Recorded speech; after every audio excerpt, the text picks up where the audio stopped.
معاشرہ۔ ظاہر بات ہے دونوں موضوع اپنے آپ میں بڑے معنی رکھتے ہیں، مقرر دونوں کا لحاظ رکھے تو وقت جو ہے بہت زیادہ لے گا، اور اس وقت ایسا وقت ہے کہ سب کو نیند بھی آ رہی ہے اور سب کو اپنے گھر بھی لوٹنا ہے۔ جو مجمع تھا وہ سارا کا سارا جا بھی چکا ہے۔ اب آپ حضرات کے سامنے خطاب اس وقت کرنا، تقریر کرنا، علماء یہاں پر بیٹھے ہوئے ہیں، فصاحت و بلاغت اور ظاہر بات ہے وہ سب کے خلاف ہی اس وقت معاملہ جا رہا ہے۔ وقت اتنا تیزی کے ساتھ ان علماء کرام نے اپنے بیان کے اندر اتنی سادگی اور دلچسپی دکھائی کہ وقت گزرتے بالکل احساس نہیں ہوا اور رات گزر گئی ہے۔ جن طلباء کی دستار بندی ہوئی ہے ان کے والدین کے لیے بہت ہی مبارکباد ہے۔ یہاں فاضلان دارالعلوم دیوبند بھی موجود، علماء موجود، اور سب نے اتنی محنت اور کوشش کی اس جلسے کے لیے۔ گاؤں گاؤں پیغام گیا کہ ہم کسی طرح سے اللہ کے نبی جناب محمد رسول اللہ صلی اللہ علیہ وسلم کا پیغام ان گاؤں تک پہنچائیں گے جن حضرات کو جلسے میں شرکت کے لیے دعوتیں دی گئیں، وہ یہاں آئے اور یہاں سے چلے گئے۔ آج کے حالات اصلاح معاشرہ پر ساری تنظیمیں پورے ہندوستان کے اندر کام کر رہی ہیں، ہمیں اور آپ کو اس کا لحاظ رکھنا ہے۔ بہت ساری باتیں آپ حضرات کے سامنے آ گئیں اور اس وقت کیا کہا جائے سمجھ میں نہیں آ رہا ہے کہ آپ کو مخاطب کن الفاظ کے ذریعے، کس جوش کے ذریعے، کس جذبے کے ذریعے سے آپ تک باتیں پہنچائی جائیں۔ مجلس اکھڑ چکی ہے۔ میرا خیال یہ ہے کہ پھر آئندے کبھی ہمیں اور آپ کو مل جل کر بیٹھنے کا اگر موقع آئے گا تو ایک دوسرے سے گفت و شنید ہو جائے گی، مگر آپ کے سامنے ایک چیلنج پورے ماحول کے اندر، پورے معاشرے کے اندر اور پورے عالم اسلام کے اندر یہ دیا جا رہا ہے کہ اسلام کے ماننے والے پورے دنیا کے اندر امن اور سلامتی کے خلاف ہیں۔ ایسا لوگوں کا دعویٰ ہے، مگر اسلام اور قرآن کے ماننے والے کا دعویٰ یہ ہے کہ پورے دنیا کے اندر اس جیسی کتاب نہ آئی ہے نہ آئے گی، نہ سلامتی کا دعویٰ کوئی کتاب اس طرح سے اپنے ماننے والوں کے سامنے کھلے الفاظوں کے ساتھ بیان کر سکے، اس کو راستہ دکھا سکے۔ بہرحال باتیں یہاں بہت زیادہ چل رہی تھی۔ کوئی کہہ رہا ہے کہ دین بچاؤ تحریک چلانی چاہیے، کوئی کچھ کہہ رہا ہے اسلام نرگے میں ہے، مسلمان نرگے میں ہے، مگر آپ کو احساس ہونا چاہیے، تاریخ آپ کے سامنے ہے، علماء بیان کرتے ہوں گے، حالات سے آپ بھی واقف ہیں۔ اسلام نہ کسی خطرے میں ہے، نہ مسلمان کہیں خطرے میں ہے۔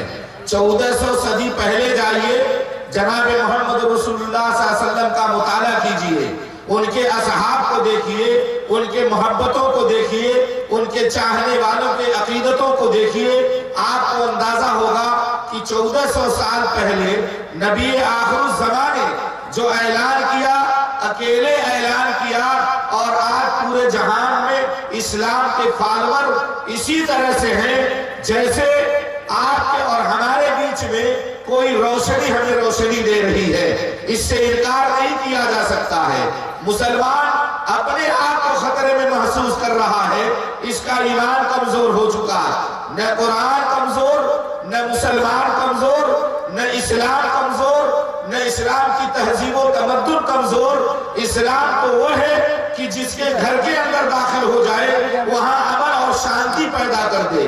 اسلام کا ماننے والا جب اسلام کے ایک سنت پر عمل کرنا چاہتا ہے تو پوری دنیا کے سامنے وہ اعلان کرتا ہے کہ جو سکون اور راحتیں ہمیں نبی کے ایک سنت میں ہے وہ دنیا کے کسی آرائش و زبائش کے اندر نہیں، کسی ماحول کے نہیں، کسی قانون کے اندر نہیں. یہی ہندوستان ہے جس نے دعویٰ یہ کیا تھا کہ اگر اس ملک کو چلانا ہے، اگر اس ملک کو کہیں لے کر کے جانا ہے تو وہی جس کو ہم مہاتما گاندھی کہتے ہیں، انہوں نے اعلان یہ کیا تھا کہ تمہیں تاریخ پڑھنی ہوگی ابو بکر صدیق کی، تمہیں تاریخ پڑھنی ہوگی عمر فاروق کی. اعلان ہوا تھا کہ ہندوستان اسی طرز کے اوپر چلے گا. آپ جانتے ہیں پورا ملک، پورا ماحول اگر آپ کے خلاف ہے، بولتا رہے، دشمنان اسلام چیختے اور چلاتے رہے، مگر تاریخ شاہد ہے آج بھی لکھنے والا اگر نبی کے اوپر کلام کرتا ہے تو یہ کہتا ہے نبی جیسا پوری دنیا کے اندر کوئی آیا نہیں اور نہ آنے والا ہے.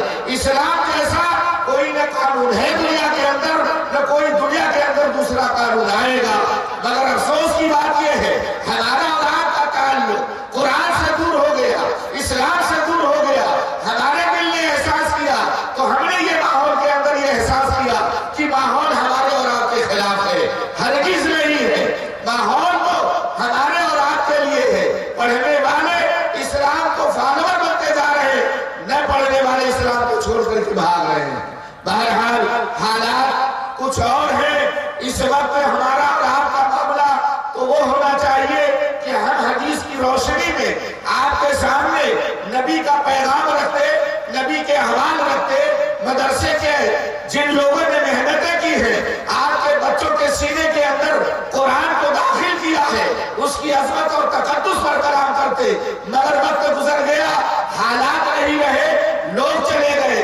مگر جو لوگ یہاں پر موجود ہیں یاد رکھیے حافظ قرآن اگر حفظ کر لیتا ہے، حافظ باری تعالیٰ کا وصف ہے اور اس وصف کو باری تعالیٰ نواز دیتا ہے. اللہ تبارک تعالیٰ سے ہماری دعا ہے کہ ہر گھر کے اندر ہر بچہ حافظ قرآن ہو جائے. وآخر دعوانا الحمدللہ رب العالمین. اللهم صل على سيدنا وسندنا وشفيعنا ونبينا وحبيبنا وطبيبنا وطبيب قلوبنا محمد كما صليت على ابراهيم وعلى ال ابراهيم انك حميد مجيد. اے الہ العالمین، اس جلسے کے اندر جن حضرات نے شرکت کی، ہر طرح سے معاونت کی، اے اللہ سب کو اجر جزیل عطا فرما دے، آنے والے کو قبول فرما دے. اے اللہ جو فتن و فساد اٹھنے والے ہیں اس کو نیست و نابود کر دے. ہر مسلمانوں کو اسلام کے روشنی سے منور فرما دے. جو لوگ حافظ ہوئے ہیں اے اللہ اس کے اوپر قائم دائم رکھنے کی توفیق عطا فرما. اے اللہ مرتے دم تک ہمیں اور ہمارے تمام لوگوں کو اسلام پر زندہ اور تابندہ رکھ. ہمیں دین کی سوجھ اور بوجھ عطا فرما، دین کی خدمت کرنے کی توفیق عطا فرما. ہر گھر کے اندر، ہر گاؤں کے اندر، ہر محلے کے اندر ہمیں اسلام کو پہنچانے کی توفیق عطا فرما.